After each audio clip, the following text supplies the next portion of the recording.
नमस्कार, AB star news देख रहे हैं आप और बड़ी खबर में मैं हूं आपके साथ सोहन सिंह। अफगानिस्तान में लगातार हो रही हिंसा के बाद भारत अब अफगानिस्तान में कॉन्सुलेट में कार्यरत भारतीय कर्मचारियों को वापस लाएगा।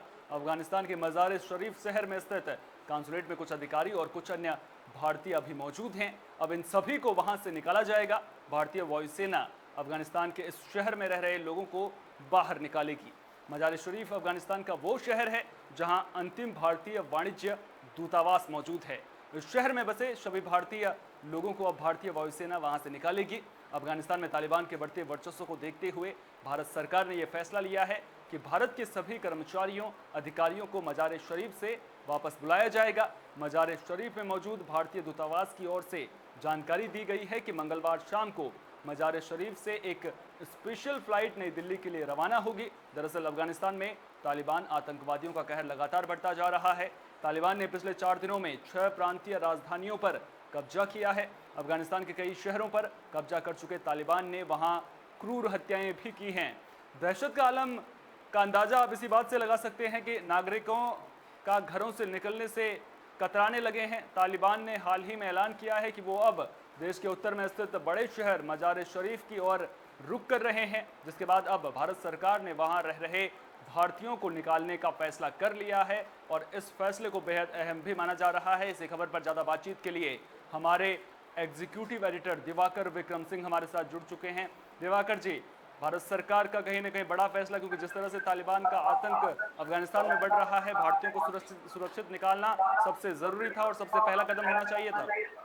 बिल्कुल सोहन, जो स्थिति हम जिसकी आशंका व्यक्त कर रहे थे, वो स्थिति आ पड़ी है। क्योंकि अब अफ़गानिस्तान में हालात बहुत खराब हो चुके हैं। हम्म। कुंदूज़ के बाद अब एक तरह से मज़ार-ए-शरीफ पूरी तरह से तालिबानियों के कब्ज़े में आ चुका है। हम्म। तालिबान के कम से कम 20 शहरों पर पूरी तरह से जो चाह रहे हैं तालिबान के लोग, वही कर रहे हैं। हम्म। तो एक तरह से तालिबान जिस आक्रामक अंदाज में लगातार काबुल और कंधार को भी पूरी तरह से अपने कंट्रोल में करने की कोशिश कर रहा है, हम्म। उसके मद्देनज़र अब इतना तो साफ है कि भारत की मुश्किलें बढ़ने ही वाली हैं। हम्म। क्योंकि भारत वहाँ पर बहुत ज़्यादा निवेश कर चुका है और बिल्कुल। अफ़गानिस्तान में वैश्विक युद्ध के आरंभ के बाद जो अमेरिका के नेतृत्व में शुरू किया गया था, हम्म। उसके बाद अफ़गानिस्तान के पुनरुत्थान में बहुत ज़्यादा काम भारत ने किया है हम्म। और वहाँ के इंफ्रास्ट्रक्चर, रोड इंफ्रास्ट्रक्चर से लेकर के वहाँ पर दवाओं की सुविधा और आवास की सुविधा, बड़े-बड़े जो इंडस्ट्रीज़ हैं, उनको एस्टैब्लिश करने का काम भारत ने किया था। हम्म। ऐसी स्थिति में मज़ार-ए-शरीफ में जो भारतीय दूतावास के लोग हैं, वो वाणिज्यिक दूतावास के लोग हैं, जी। उनको सबसे पहले खाली कराया जाएगा। साथ ही साथ हम्म। मज़ार-ए-शरीफ में रहने वाले भारतीय अगर हैं, तो वो हम्म। भी आवेदन कर सकते हैं। मैं एक बार नंबर ज़रूर फ्लैश करना चाहूँगा, बिल्कुल। 0785891303। ये हम्म। पहला नंबर है, 0785891301, ये दूसरा नंबर है। एक बार मैं फिर इन नंबरों को दोहरा देना चाहता हूँ, हम्म। 0785891303, हम्म। 0785891301। हम्म। इन 2 नंबरों पर संपर्क करके आप अपनी कोई भी समस्या, अगर कोई रिश्तेदार अफ़गानिस्तान में रह रहा हो, तो आप हम्म। संपर्क साध सकते हैं। तो हम्म। सोहन, बहुत ही खराब स्थिति आ चुकी है। जैसा कि हमने एबी स्टार पर इस बात की चर्चा 2 दिन पहले भी की थी कि हम्म। अफ़गानिस्तान में जो हालात बिगड़ रहे हैं, उसका सबसे ज़्यादा दुष्प्रभाव वो भारत पर पड़ेगा हम्म। और वो दुष्प्रभाव का समय अब आ चुका है, क्योंकि हम्म। तालिबान पूरी तरह से अब काबुल और कंधार को भी कब्जे में करने की कोशिश कर रहे हैं। हम्म। हालाँकि वहाँ की सरकारी सेनाएँ पूरी तरह से कंट्रोल करने की कोशिश कर रही हैं हम्म। और साथ ही साथ नाटो और अमेरिका की सेनाएँ भी हवाई हमले करके बिल्कुल। तालिबान के जो जड़ है, उसको खत्म करने की कोशिश कर रही हैं। लेकिन इतने शहरों में तालिबान फैल चुके हैं और हम्म। नागरिकों को अपने साथ इतना लेने की कोशिश उनकी प्रभावी हो चुकी है कि हम्म। अब तालिबान को इतनी आसानी से खत्म नहीं किया जा सकता, जो हम्म। भारत के लिए बड़ी चिंता की बात है। अच्छा, तो दिवाकर जी, एक और चीज़ मैं आपसे समझना चाहूँगा, एक और चीज़ आपसे जानना चाहूँगा, और खासतौर पर उन लोगों के लिए जो तालिबान में है, चाहे वो भारत के लोग हैं। अगर भारत जो है उन लोगों को वहाँ से वापस लाता है तो उसके लिए एक प्रक्रिया भी होगी, उन लोगों को कुछ दस्तावेज भी अपने पास में होने चाहिए। उसको लेकर के विस्तार से जानकारी दीजिए, ताकि जो लोग वहाँ पर फंसे हुए हैं उन्हें इस बात की जानकारी हो कि जब वो भारतीय सेना से संपर्क करें या वायुसेना के हेलीकॉप्टर वहाँ पर पहुँचे तो वो आसानी से उन्हें किसी तरह की दिक्कत ना हो भारत पहुँचने में। देखिए सोहन, जहाँ तक जानकारी का संबंध है, चूँकि विदेश मंत्रालय की तरफ से आधिकारिक बिल्कुल। पुष्टि कर दी गई है हुँ, कि आज शाम कुछ देर, या शाम नहीं, आप कह लें कि कुछ ही समय बाद 2-4 घंटे के भीतर भारतीय वायुसेना का और भारतीय विमान, विशेष विमान जो है, वो जी। वायुसेना आप नहीं कह सकते, हालाँकि हुँ, उसके वायुसेना का उसमें समर्थन रहेगा, बिल्कुल। सहयोग रहेगा पीछे से, हुँ, लेकिन भारत का एक विशेष विमान जो है वो मज़ार-ए शरीफ पहुँच रहा है हुँ, और वहाँ पहुँचने के पहले ही दूतावास के ज़रिए संपर्क कर लिया गया है। बिल्कुल। सबसे पहले वहाँ पर जो वाणिज्यिक दूतावास काम कर रहा है, चूँकि हुँ, इंफ्रास्ट्रक्चर में बहुत ज़्यादा सहयोगी रहा है भारत, तो बिल्कुल। ऐसे में वहाँ संख्या काफ़ी है।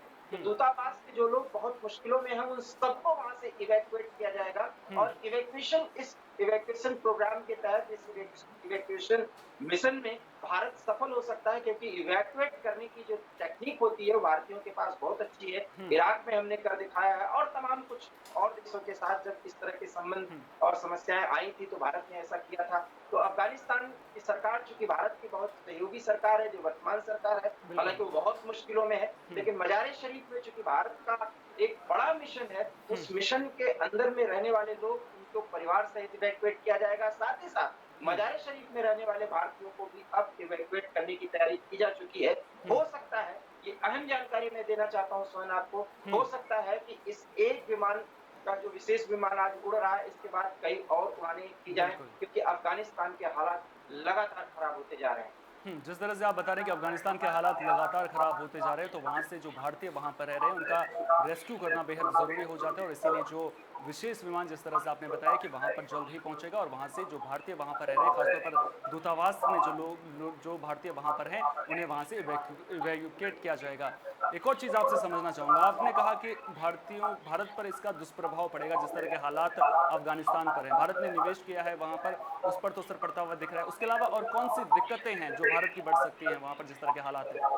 देखिए, सबसे बड़ी बात है कि अफ़गानिस्तान जो है, वो जब अमेरिका के नेतृत्व में पूरी लड़ाई लड़ी गई, उसके बाद अमेरिका और भारत जो है, हुँ, स्ट्रैटेजिकली अफ़गानिस्तान में एक बड़े मिशन पर थे और वो मिशन ये था कि चीन की गतिविधियों को और पाकिस्तान की गतिविधियों को और साथ ही साथ कुछ कोई इस्लामिक देश जो भारत विरोधी मुहिम में हुआ होता था, हुँ, हुँ, उसको कंट्रोल करने की एक बड़ी कवायद, एक बड़ी कोशिश कारगर हो जाया करती थी। हुँ, और उसमें सोने पे सुहागा ये था कि वहाँ पर जो सरकार है और हुँ, वहाँ की सेना है, उसमें भी प्रकारांतर से भारतीयों का बड़ा योगदान रहा है उनको ट्रेन करने में। हुँ, तो ऐसे में जब इवैक्यूएशन की प्रक्रिया शुरू होगी हुँ, और भारत का प्रभाव उस पे कम होगा, तो हुँ, निश्चित रूप से जो तालिबान इस समय प्रभावी हो रहे हैं, जो हुँ, इस्लामिक कट्टरपंथी तत्व हैं, हुँ, उनका भारत के खिलाफ एक मुहिम छेड़ने का प्रयास तेज हो सकता है। हुँ, हालाँकि तालिबान बहुत ही समझदारी का काम कर रहे हैं कि वो भारत के खिलाफ अभी ज़हर नहीं उगल रहे हैं, हुँ, लेकिन वो ऐसा इसलिए राजनयिक और राजनीतिक कारणों से कर रहे हैं, हुँ, क्योंकि उन्हें मालूम है कि भारत की जड़ें अमेरिका की तरह अफ़गानिस्तान में पिछले 10-15 सालों में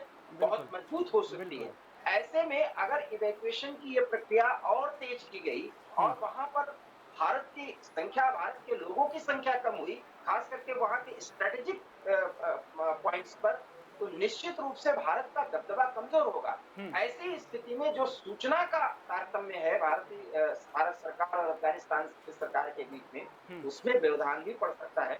हालाँकि भारत की जड़ें इतनी मजबूत हैं कि हुँ, फिलहाल आधिकारिक तौर पर ये कहा जा रहा है कि अफ़गानिस्तान की सरकार अब भी भारत के साथ सहयोग और पूरी तरह से आगे बढ़ रही है। हुँ, उस सहयोग के तहत अफ़गानिस्तान की सरकार भी चाहती है कि हुँ, भारत की सेना उनकी सेना को मदद करे। बिल्कुल, लेकिन जिस तरीके से तालिबान आगे बढ़ चुके हैं और कई शहरों में वो फैल चुके हैं, पब्लिक के बीच में वो अपने शासन सत्ता को चला रहे हैं, हुँ, सत्ता को स्थापित कर चुके हैं, ऐसे में अफ़गानिस्तान की सरकारी सेनाओं का जो मनोबल है पूरी तरह से ध्वस्त होता जा रहा है। हुँ, इस ध्वस्त होती स्थिति में चूँकि इंफ्रास्ट्रक्चर में भारत का इन्वेस्टमेंट बहुत ज़्यादा बिल्कुल। हुआ है और भारत के इंजीनियर्स, डॉक्टर्स वहाँ पर बहुत बड़ी संख्या में हैं, तो उनके लिए एक समस्या आ सकती है और इस समस्या के तहत भारत की पकड़ अफ़गानिस्तान से कमज़ोर पड़ सकती है। अच्छा एक बड़ा हुँ, जो है जी, जी। इसका दुष्प्रभाव होगा। अच्छा, इस्लामिक कट्टरपंथ का आपने ज़िक्र किया, जिस तरह से तालिबान तालिबान अफ़गानिस्तान में जिस तरह के हालात देखने को मिल रहे हैं, वो हम सब देख रहे हैं। अगर कहीं न कहीं ये भारत के लिए एक अलार्म की तरह भी काम कर रहा है। अगर भारत तक जो इस्लामिक कट्टरपंथ है, हालाँकि भारत में भी उसका असर देखने को मिल रहा है, लेकिन अगर पूरी तरह से असर ना देखने को मिले, एहतियात के तौर पर भारत सरकार को किस तरह के कदम उठाने चाहिए इसको लेकर के? मैं थोड़ा-सा आप सवाल दोहराइए, आपका सवाल क्लियर मैं आपसे ये समझना चाह रहा था कि अब जिस तरह से इस्लामिक कट्टरपंथ लगातार हावी होता जा रहा है, भारत के जो पड़ोसी देश हैं, जिस तरह से हमने बांग्लादेश की खबर भी अभी हाल ही में दिखाई थी कि किस तरह से वहां पर हिंदुओं पर हमला हो रहा है, उससे पहले पाकिस्तान में भी हमला हो रहा है, तो कहीं ना कहीं भारत सरकार के लिए जागने का वक्त हो चुका है और भारत सरकार इस दिशा में काम भी कर रही है। लेकिन ऐसे कौन से जरूरी कदम है ताकि जो इस्लामिक कट्टरपंथ है वो भारत में हावी ना हो पाए, उसको लेकर के किस तरह के कदम उठाने की जरूरत है?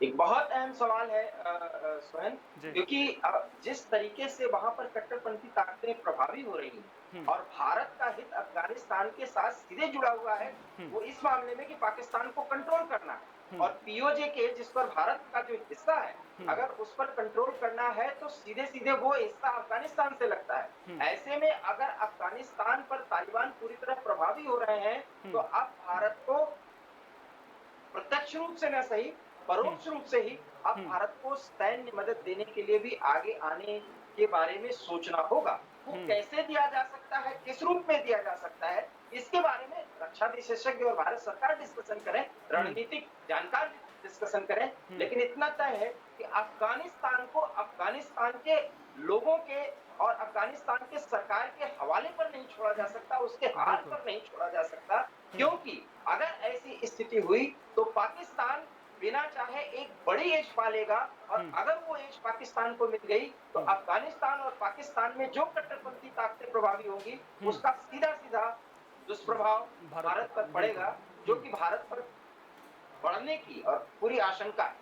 बहुत बहुत शुक्रिया दिवाकर जी तमाम जानकारी को हम तक साझा करने के लिए। तो अफगानिस्तान में तालिबान के बढ़ते वर्चस्व को देखते हुए भारत सरकार ने फैसला किया है कि भारत के सभी कर्मचारियों, अधिकारियों और मजार शरीफ से इन सभी को वापस बुलाया जाएगा। आपको बता दें कि लगातार इस्लामिक कट्टरपंथ को लेकर के किस तरह से हावी हो रहा है, उसको लेकर के हमारे एग्जीक्यूटिव जो एडिटर हैं दिवाकर जी, उन्होंने पूरी तरह से आपको जानकारी दी। तो अब उम्मीद तो यही करेंगे कि भारत इस जो पूरा मामला है उसको गंभीरता से लेगा और इसको लेकर के सख्त से सख्त कदम भी उठाए जाएंगे। बड़ी खबर में फिलहाल के लिए इतना ही, दीजिए इजाजत, नमस्कार।